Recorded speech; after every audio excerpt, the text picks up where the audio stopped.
ایک ذاتی ترقی والے شخص کو کیسا دیکھنا چاہتے ہیں؟ اب دیکھیے گا کہ سب سے پہلے یہ ہے نا کہ وہ زمین پر عاجزی سے چلتے ہیں، یعنی اللہ تعالیٰ کے جو خاص بندے ہوتے ہیں نا جن کی ذات ترقی کر چکی ہوتی ہے تو وہ اپنی چال ڈھال سے ہی پہچان لیے جاتے ہیں، وہ کسی جاہل سے بحث میں نہیں پڑتے، اگر کوئی جاہل ان سے الجھنا بھی چاہے تو وہ جان چھڑا کر اپنی راہ لیتے ہیں، اچھا خیر کے کاموں میں اپنے آپ کو مصروف کر لیتے ہیں، اور جو عباد الرحمان ہوتے ہیں یعنی اللہ تعالیٰ کے خصوصی بندے ہوتے ہیں وہ رات کو اپنے رب کے آگے سجدے اور قیام کی حالت میں ہوتے ہیں، یعنی نماز میں لگے رہتے ہیں۔ پھر اسی طرح یہ ہوتا ہے کہ وہ آگے کیا ہے قرآن پاک میں کہ ہاں میانہ روی سے خرچ کرتے ہیں، کنجوسی سے کام نہیں لیتے، اور اسی طرح ہے کہ وہ یعنی اتنے زیادہ خرچ بھی نہیں ہوتے اور بالکل کنجوسی سے بھی کام نہیں لیتے بلکہ میانہ روی سے خرچ کرتے ہیں، اور پھر یہ ہے کہ شرک نہیں کرتے، کسی کو ناحق قتل نہیں کرتے، پھر یہ ہے کہ زنا نہیں کرتے، گناہ ہو جائے تو توبہ کر لیتے ہیں، اچھا نیک اعمال میں لگ جاتے ہیں، جھوٹی گواہی نہیں دیتے، لغو اور فضول کاموں سے بچتے رہتے ہیں، اور اگر اللہ تعالیٰ کی آیتیں ان کو سنائی جائیں تو اندھے اور بہرے ہو کر نہیں گزر جاتے بلکہ ان سے سبق حاصل کرتے ہیں، اور پھر اپنے لیے اور گھر والوں کے لیے دعائیں کرتے لیتے ہیں، جس طرح ہے کہ ربنا حب لنا من ازواجنا وذریاتنا قرۃ اعین واجعلنا للمتقین اماما۔ تو یہ صرف ایک نمونہ بتایا ہے ہم نے یہاں پہ کہ اللہ تعالیٰ ایک بندے کو کیسا دیکھنا چاہتے ہیں، تو یہ صرف ایک نمونہ ہے، باقی آپ قرآن پاک کی جو دیگر جگہیں یہاں پہ ذکر کی گئی ہیں یا سورہ بقرہ سے پہلے صفحے سے ہی شروع ہو جاتی ہیں کہ وہ نماز کو قائم کرتے ہیں، غیب پہ ایمان لاتے ہیں وغیرہ وغیرہ، تو انشاءاللہ آپ ان کو دیکھ لیں گے۔ تو آپ جب بھی قرآن پاک کی تلاوت کریں تو آپ یوں کریں کہ یوں سمجھیں کہ یہ میرے رب کا مجھ سے مطالبہ ہے اور میں نے اپنے آپ کو ان صفات کا حامل بنانا ہے، اور یہی اسی میں میری ذات کی ترقی ہونی ہے۔ اچھا پھر آگے چلتے ہیں جی، موضوع کو سمیٹنے کی کوشش کرتے ہیں اور دوسرے عنوان کی طرف چلتے ہیں۔ اچھا جی، ہم نے ذکر کیا کہ قرآن کا مطلوب انسان، اور پھر چونکہ سیرت کو بھی میں نے ٹچ دینا تھا تو میں نے اس سلائیڈ کو ایسے لیا کہ قرآن مجید کی عملی تصویر، یعنی جو صفات قرآن پاک میں بیان کی گئی ہیں ان کا اگر یوں کہیں کہ ایک نمونہ، ایک بہترین نمونہ یا ان صفات کا بہترین حامل شخص وہ اگر دیکھنا ہو تاریخ نے تو وہ رسول اللہ صلی اللہ علیہ وسلم کی ذات مبارکہ کو دیکھ سکتا ہے جی۔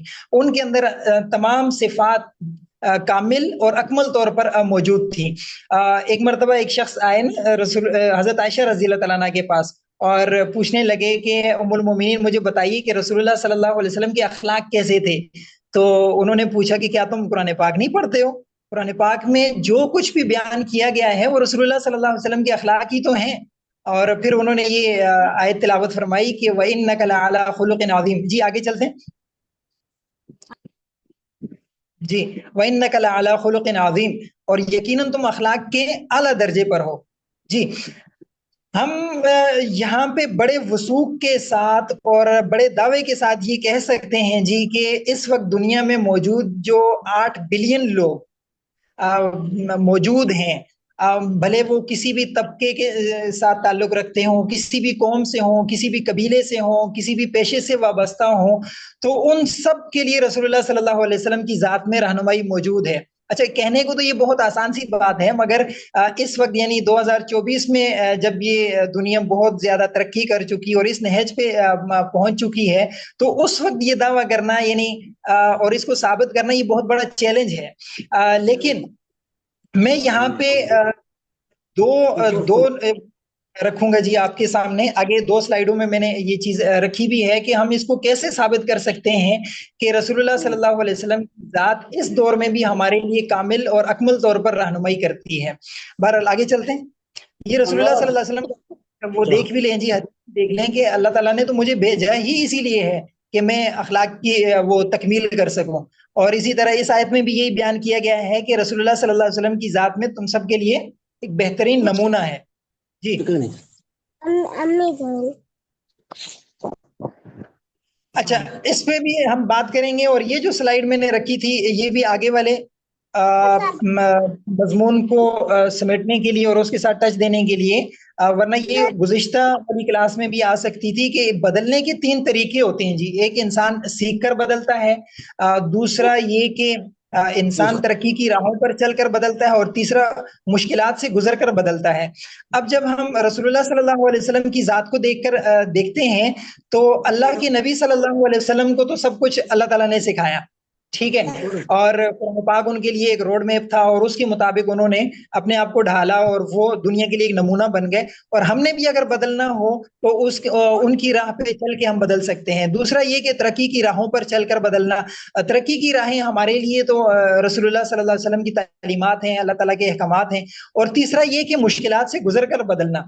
اس میں ہم رسول اللہ صلی اللہ علیہ وسلم کی اگر زندگی کو دیکھیں اور حیات طیبہ کا مطالعہ کریں، اور اس میں ہمیں یہ لگے گا کہ رسول اللہ صلی اللہ علیہ وسلم کی جو پیدائش ہے وہ بھی یتیمی کی حالت میں ہوئی، پھر بعد میں یکے بعد دیگرے ان کے، آگے چلیں اگلی سلائیڈ پہ، یکے بعد دیگرے ان کے تمام سرپرست حضرات جو ہیں وہ یکے بعد دیگرے فوت ہوتے گئے۔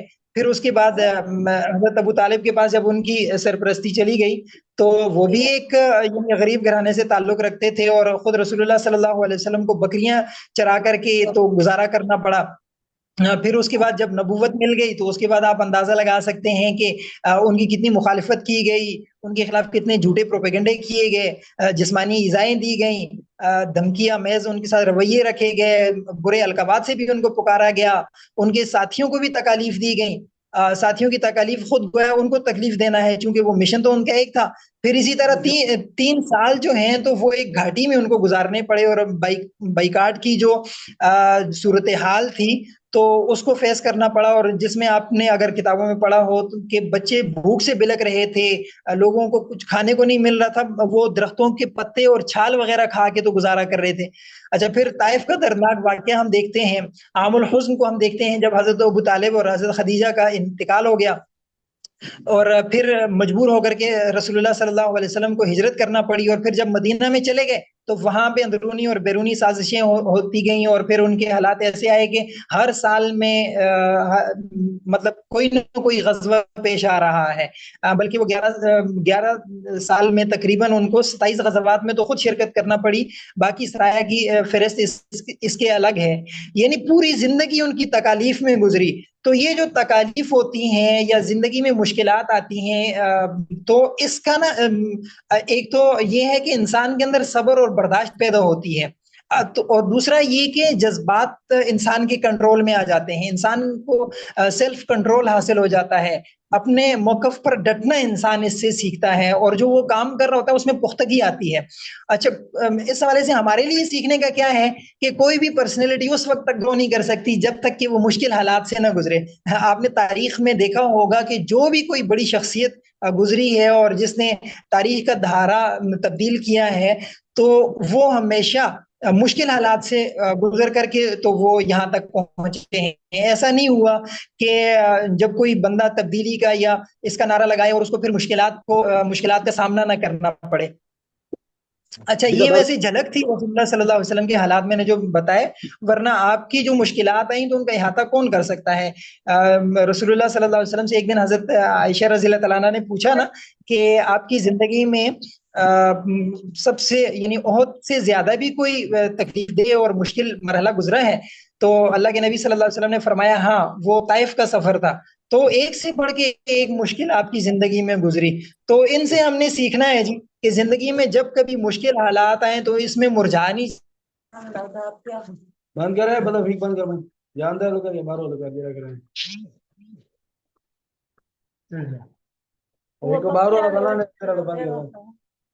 مائک آن ہے نا آسیہ صاحبہ، مائک آف کریں، کب سے آپ کا مائک آن ہے، شور کی آواز آ رہی ہے۔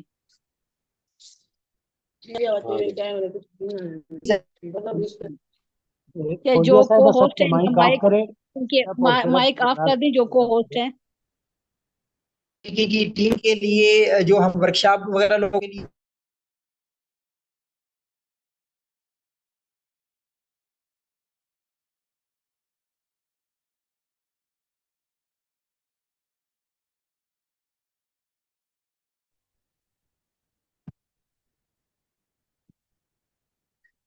بہت معذرت جی، درمیان میں میرے خیال سے میں آف لائن ہو گیا تھا۔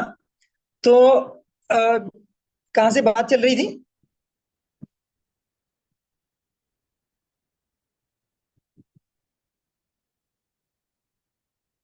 میری آواز آ رہی ہے آپ لوگوں کو؟ جی آپ کی آواز آ رہی ہے. جی اچھا میں ابراہیم درمیان آقا میں علیہ الصلوۃ والسلام کی مشکلات پہ آپ بات کر رہے ہیں. جی جی. تو اس کے بعد یہ تھا کہ پوری سیرت سے میں ذاتی ترقی کے حوالے سے جو چیزیں مطلب نوٹ کرتا رہا وہ تو بہت طویل تھیں. پھر میں نے کوشش یہ کی کہ جو شروع کا جو دورانیہ تھا، یعنی اگر ہم سیرت طیبہ کا جب مطالعہ شروع کرتے ہیں نا تو اس کو بنیادی طور پہ 3 حصوں میں تقسیم کرتے ہیں. ایک نبوت سے پہلے کا جو 40 سالہ دور تھا، دوسرا پھر مکی دور تھا جو تقریباً 13 سال پر محیط تھا، اور پھر آخری حصہ جو ہجرت کے بعد والا تھا نا. تو اس میں ہم نے کوشش یہ کی ہے کہ پہلے 2 حصے یعنی نبوت سے پہلے کا اور 13 سال جو بعد میں مکہ میں گزارے، تو ان سے ہم سیرت کا جو اخلاقی پہلو یا ذاتی ترقی کے لیے جو عنوانات نکل سکتے تھے میں نے ان کو کچھ نوٹ کرنے کی کوشش کی. اگلی سلائیڈ پہ آئیں گے. کیونکہ اگر ہم مکمل کو بھی اگر ذکر کریں نا تو وہ ہمارے بس کی بات نہیں ہے، وہ بہت زیادہ اس میں چیزیں تھیں. یہ چیز پیچھے میں نے چھوڑ دی تھی، وہ یہاں پہ اب آ گئی کہ یہ مائیکل ہارٹ نے ایک کتاب لکھی ہے جی، دنیا کی گزشتہ 500 سالہ ریکارڈڈ ہسٹری میں سے اس نے تقریباً تمام بڑے لوگوں کی سوانح عمریاں اس نے پڑھی ہیں، اور تمام لوگوں کا زندگیوں کا مطالعہ کرنے کے بعد اس نے 100 منتخب شدہ افراد کو، مؤثر ترین حضرات کو الگ کیا، اور الگ کرنے کے بعد دی 100 کے نام سے ایک کتاب لکھی. اور چونکہ وہ عیسائی مسلک سے عیسائی مذہب سے وہ تعلق رکھتے تھے تو بہت زیادہ تنقید بھی ہوئی کہ آپ نے کیسے مسلمانوں کے نبی کو پہلے نمبر پہ رکھا. تو ان کا جواب یہ تھا کہ میں مجبور ہوں ان کو پہلے نمبر پہ رکھنے کے لیے، اور ان کے الفاظ یہ تھے کہ رسول اللہ صلی اللہ علیہ وسلم واحد تاریخی ہستی ہیں جو مذہبی اور دنیاوی دونوں محاذوں پر برابر طور پر کامیاب رہی. وہ ایک انتہائی مؤثر سیاسی رہنما بھی ثابت ہوئے. آج 1300 برس گزرنے کے باوجود ان کے اثرات مسلمانوں پر مسلم اور گہرے ہیں. اور دوسری جو گواہی ہے وہ بھی غیروں سے ہم نے لی کہ انسانی تہذیب اور اخلاق کے فروغ کے لیے آج تک اتنا کام کسی نے نہیں کیا جتنا محمد صلی اللہ علیہ وسلم نے کیا. تو یہ پوری سیرت کو تو اس وجہ سے میں ٹچ نہیں کر رہا کہ اس کے تو بے شمار پہلو ہیں، لیکن کچھ ہم یہاں پہ ٹچ کریں گے جو ہماری ذاتی زندگی اور ہماری ورکشاپ سے متعلق ہوں. جی آگے چلیں.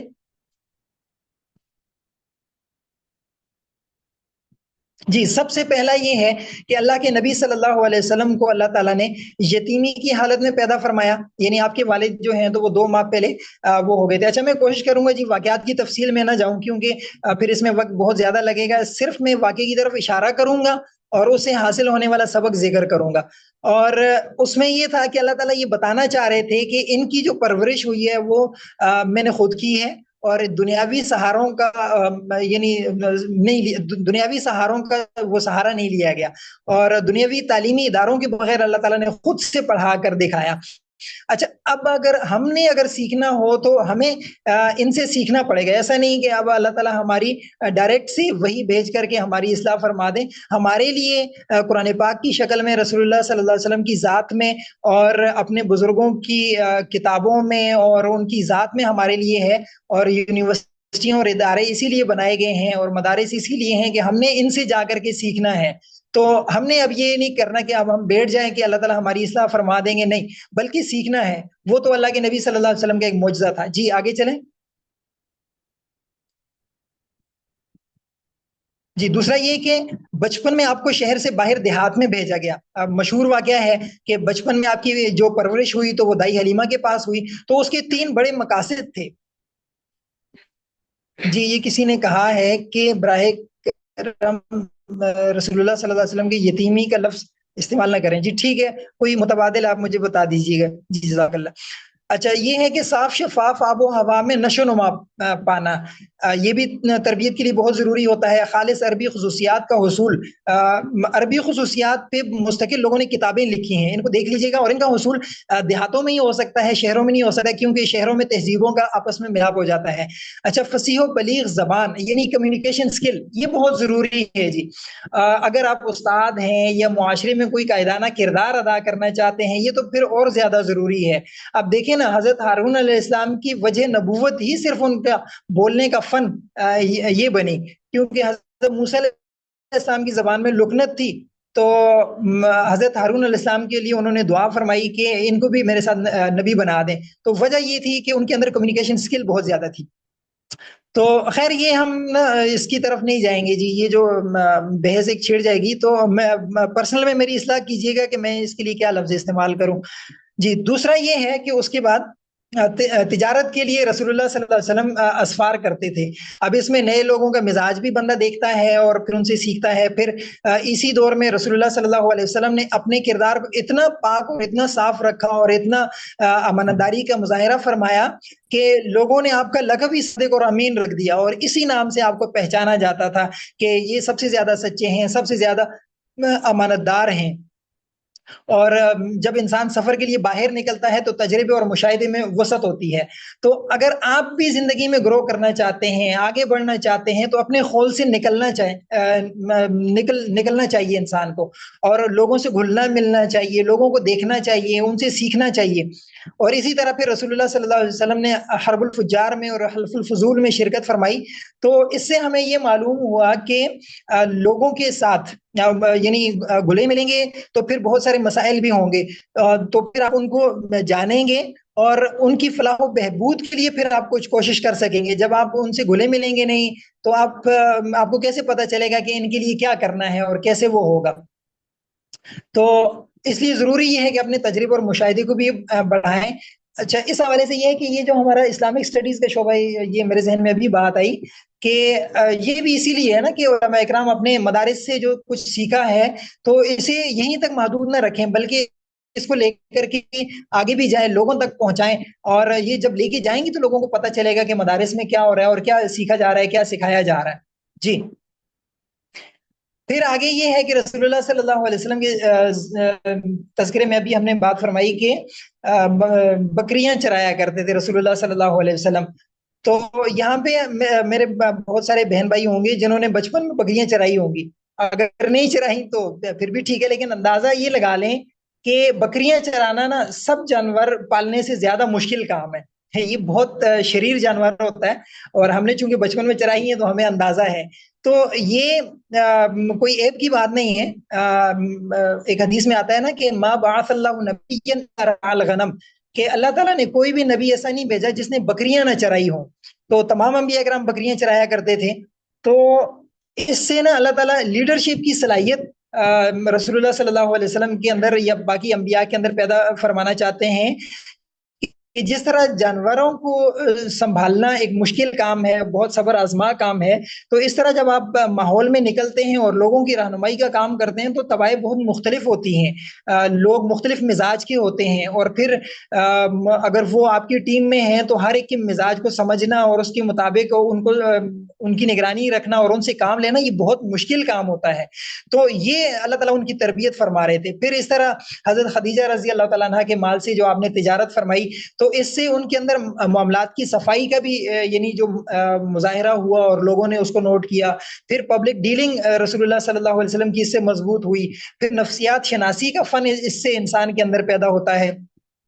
پھر اس کے بعد یہ ہوا نا، آگے چلیں گے، کہ مال کی فراوانی جب رسول اللہ صلی اللہ علیہ وسلم کی حضرت خدیجہ سے جب شادی ہو گئی تو پھر اس صورت میں آپ کے پاس بہت زیادہ وہ یعنی مالی وسعت آ گئی، پہلے اس طرح نہیں تھی۔ تو اب یہ دیکھیں کہ یہاں پہ رویے میں مزید عاجزی پیدا ہونا۔ تو ہوتا یہ ہے کہ جب کسی بھی بندے کے پاس اچانک سے پیسے آ جائیں نا تو اس کے رویے میں بہت زیادہ تبدیلی آ جاتی ہے۔ تو اللہ کے نبی صلی اللہ علیہ وسلم کے جب پاس پیسے آئے تو انہوں نے کیا کیا کہ مزید عاجز ہو گئے۔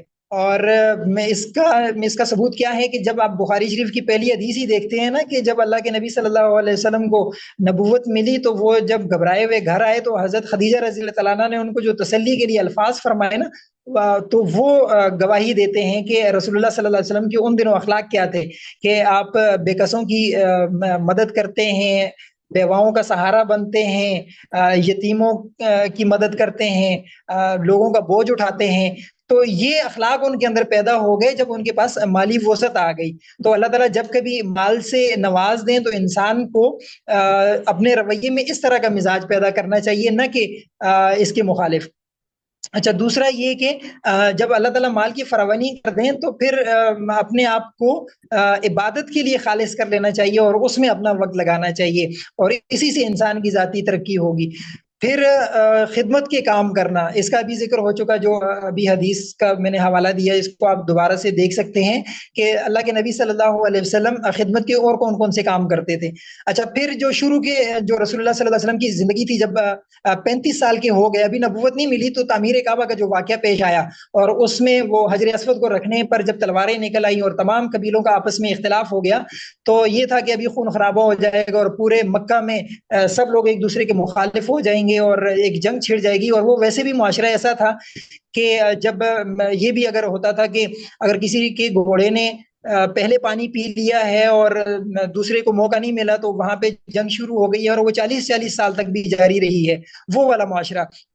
تو وہاں پہ یہ سعادت حاصل کرنے کے لیے سب جو ہیں تو وہ آپس میں لڑنے کو تیار تھے۔ تو اللہ کے نبی صلی اللہ علیہ وسلم نے وہاں پہ کتنا زبردست فیصلہ فرمایا کہ وہ ایک چادر منگوائی اور اس کے اوپر وہ حجر اسود کو رکھا اور تمام قبائل کے سرداران سے کہا کہ آپ اس کو اٹھائیں، اور جب وہ اٹھا کے اپنی جگہ کے قریب وہ لے گئے تو آپ نے اپنے ہاتھوں سے اٹھا کر کے اس کو جگہ پہ رکھ دیا۔ تو اس سے ہمیں ان کی فیصلہ سازی کی جو ایک صفت ہے اس کا مظہر دیکھنے کو ملا، اس کا نمونہ دیکھنے کو ملا۔ پھر اسی طرح پرابلم سالونگ کو ہم نے دیکھا، اور پھر یہ جو ون ون اپروچ ہے یہ ہم نے جو اسٹیفن آرکوے کی کتاب میں دیکھا کہ جیت جیت پر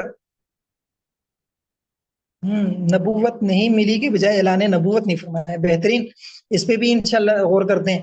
اچھا، دوسرا یہ کہ جیت جیت والا جو ایک آپس میں رویہ ہوتا ہے، اس کا عملی مظہر ہمیں دیکھنے کو ملا۔ جی پھر آگے چلتے ہیں۔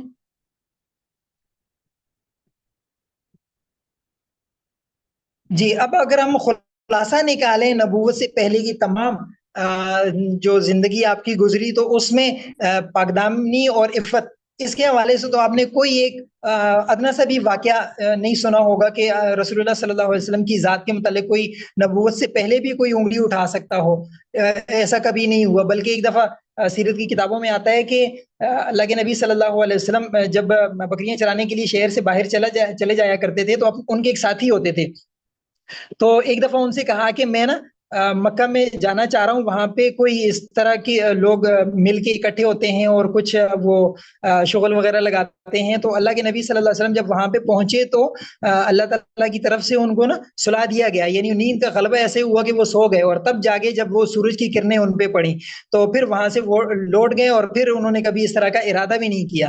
تو اس طرح کی چیز کبھی سننے میں نہیں آئی۔ پھر اسی طرح سچائی اور امانت داری، یہ تو واضح ہے، اس پہ بات ہو چکی۔ سماجی مہارتیں ہیں، تو جب وہ معاشرے میں کام کر رہے تھے اور تجارت کر رہے تھے، تو اس وقت ان کی یہ سماجی مہارتیں بھی ہمیں دیکھنے کو ملتی ہیں۔ پھر لیڈرشپ بھی دیکھنے کو ملتی ہے، اس پہ بھی بات ہو چکی۔ پھر لغویات اور فضول کاموں سے بچنا، تو تعمیر ذات کے لیے یہ بہت ضروری ہے جی کہ آپ فضول کاموں میں مشغول نہ ہوں۔ اگر آپ معاشرے میں کام کرنا چاہتے ہیں تو اپنے آپ کو یعنی اپنے قیمتی وقت کو فضول کاموں سے بالکل اپنے آپ کو بچا کر کے رکھنا ہوگا۔ پھر غربت کا سامنا، یہ جو چیز ہے غربت کا سامنا، یہ جب آپ غربت کا سامنا کرتے ہیں نا، تو آپ کو نعمتوں کی قدر حاصل ہوتی ہے، دوسروں کا احساس پیدا ہوتا ہے۔ پھر اللہ کے نبی صلی اللہ علیہ وسلم جب غار میں چلے جایا کرتے تھے، خلوت نشینی اختیار فرمایا کرتے تھے، تو یہ تعمیر ذات کے لیے بہت ضروری ہے جی کہ اگر کہیں وقت ملے تو تھوڑی دیر اپنے من میں ضرور ڈوب جایا کریں اور سوچا کریں کہ میں کہاں پہ کھڑا ہوں، اخلاقی لحاظ سے اور بہتری کے لحاظ سے مجھے کتنی ضرورت ہے، میرے اندر کیا کیا کمیاں ہیں، کیا کیا کوتاہیاں ہیں۔ اور یہی دور تھا کہ جو چل کے بعد میں انسان کو فائدہ دیتا ہے، اور انسان کے لیے بہت سارا زندگی میں ہوتا ہے، بعض اوقات انسان کے پاس اگر کوئی کرنے کا نہ ہو تو اس وقت بیٹھ کے یہ کام کر لینے چاہیے کہ وہ اپنی ان چیزوں پہ غور کر لے۔ پھر اسی طرح مسائل کا حل نکالنا، اور اسی طرح یہ ہے کہ اچھا یہ آپ نے دیکھا ہوگا جی کہ مسائل کا حل نکالنا نا، تو ہم میں سے اکثر لوگ ایسے ہوتے ہیں جی کہ اپنے مسائل چھوٹے چھوٹے بھی ہوں تو وہ اپنے مسائل کا حل نہیں نکال پاتے۔ اگر یوں سمجھ لیں کہ اگر ایک جوڑا کپڑے بھی لینے ہو نا، تو ہم بعض لوگ ہوتے ہیں وہ 3-4 دوستوں سے مشورہ ضرور لیتے ہیں کہ اب میں کیا کروں، کون سے کلر مجھ پہ اچھے لگتے ہیں اور کیا کرنا ہے کیا نہیں کرنا، تو 2-3 بندوں کو ساتھ لے کے مارکیٹ جاتے ہیں۔ تو یہ چیز ہم نے اپنے اندر سے ختم کرنی ہے، اور اپنے چھوٹے چھوٹے جو مسائل، چھوٹے چھوٹے جو کام ہے، یہ خود سے کرنا سیکھیں۔ سیلف کنٹرول انسان کے اندر آ جاتا ہے۔ رسول اللہ صلی اللہ علیہ وسلم کا جو سیلف کنٹرول تھا، اس سے ہمیں یہ سیکھنے کو ملتا ہے کہ ہم اپنے جذبات پہ کیسے